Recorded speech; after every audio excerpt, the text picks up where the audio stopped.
आपण खारे शंकरपाळे कसे बनवायचे हे बघणार आहोत। तोंडात घालताच चविष्ट लागणारे, खाऊन पण मन भरणार नाही आणि घरात मोठ्यांपासून लहानांपर्यंत आवडणारी आजची आपली रेसिपी आहे। चला वेळ वाया न घालवता आपण आपल्या रेसिपीला सुरुवात करूया। शंकरपाळी बनवण्यासाठी मी येथे वाटीचे माप घेतले आहे। तर या ठिकाणी आपण 2 वाटी मैदा घेणार आहोत आणि हा मैदा आपल्याला चाळून घ्यायचा आहे। त्यामुळे मैद्यामध्ये काही घाण असेल तर निघून जाईल। मैदा आपला चाळून झाला, त्यातच आपल्याला 1 चमचा ओवा घालायचा। ओवा डायरेक्ट न घालता आपल्या तळहातावर घेऊन तो दोन्ही हातांनी चोळायचा आणि मग शंकरपाळीच्या पिठामध्ये टाकायचा। त्यामुळे शंकरपाळीला चव छान येते। आता यामध्ये आपल्याला पांढरे तीळ घालायचे। साधारणपणे 3 चमचे तीळ आहे। तिळामुळे देखील शंकरपाळीची चव छान लागते। या ठिकाणी मी 1.5 छोटा चमचा मिठाचा वापर केला आहे। तुम्ही चवीनुसार कमी जास्त करू शकता। यातच घालायचं चिमूटभर हिंग, अर्धा छोटा चमचा लाल मिरची पावडर। आता हे सर्व मिश्रण आपल्याला मिक्स करून घ्यायचं आहे आणि यामध्येच आपल्याला 2 चमचे तेल घालायचं आहे। या ठिकाणी आपलं तेलाचं प्रमाण देखील योग्य आहे। आता आपल्याला तेल टाकल्यानंतर याला व्यवस्थित मिक्स करून घ्यायचं आहे। अगदी दोन्ही हाताने चोळून मिक्स करायचं आणि हे सर्व मिश्रण आपल्याला एकजीव करून घ्यायचं आहे। अशा पद्धतीने दोन्ही हाताने चोळून आपल्याला हे सर्व मिश्रण एकजीव करून घ्यायचं आहे। आपलं पीठ शंकरपाळीसाठी तयार झाले हे कसे समजायचे, तर आपल्याला आपल्या हातामध्ये पिठाची मूठ अशा पद्धतीने वळली पाहिजे।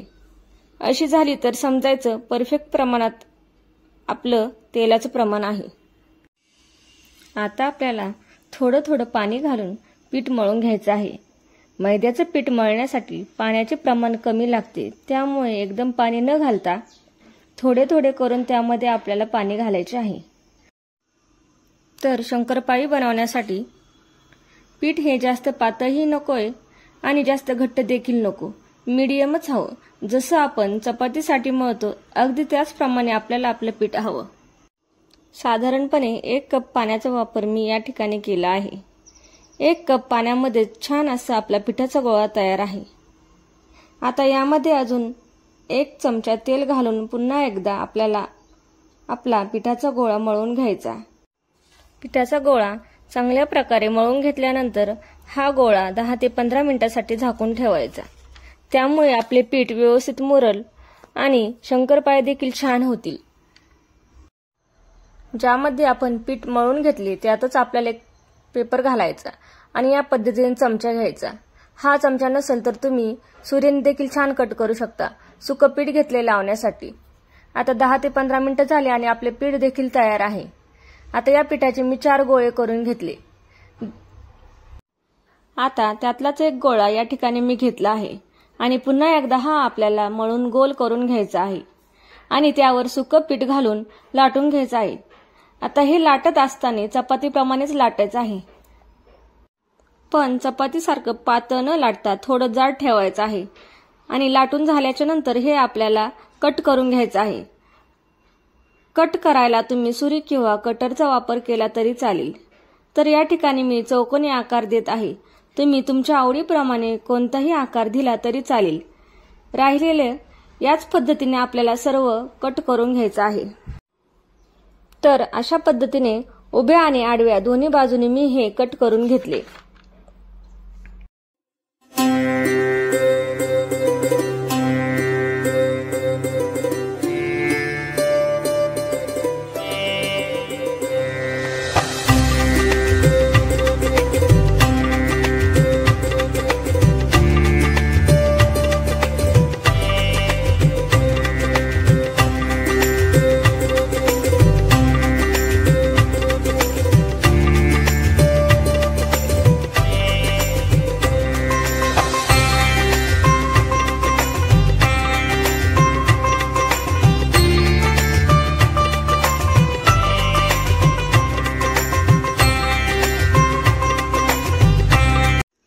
आता आपण तेल गरम होण्यासाठी ठेवले। तेल गरम झाले की त्यात थोड्या थोड्या करून शंकरपाळ्या गोल्डन रंग येऊपर्यंत तळून घ्यायच्या। आता शंकरपाळ्या तळताना लक्षात ठेवायचं, आपल्याला शंकरपाळ्या जास्त प्रमाणात तळायच्या नाहीये, कारण बाहेर काढल्यानंतर व थंड झाल्यावर शंकरपाळ्यांचा रंग अजूनच जास्त गोल्डन ब्राऊन होतो. जर जास्त तळण्यात गेल्या की काळसर दिसतील आणि चवीला देखील करपट लागतील. त्यामुळे अशाच प्रकारे शंकरपाळ्यांचा रंग असतानाच काढून घ्यायचा आहे.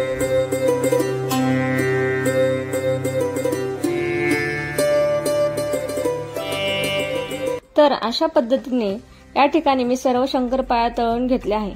तर आजची रेसिपी कशी वाटली नक्की कमेंट करून सांगा. आवडल्यास लाईक करा आणि तुमच्या मित्रमैत्रिणींना जास्तीत जास्त शेअर करा. आजची आपली रेसिपी व्यवस्थित आणि योग्य प्रमाण वापरूनच बनवली आहे. तुम्ही पण याचप्रमाणे प्रमाण ठेवले तर तुमच्या पण शंकरपाळ्या नक्कीच छान आणि खमंग चविष्ट होतील. चला भेटूया अशाच एका रेसिपी व्हिडिओमध्ये. तोपर्यंत सर्वांना बाय बाय.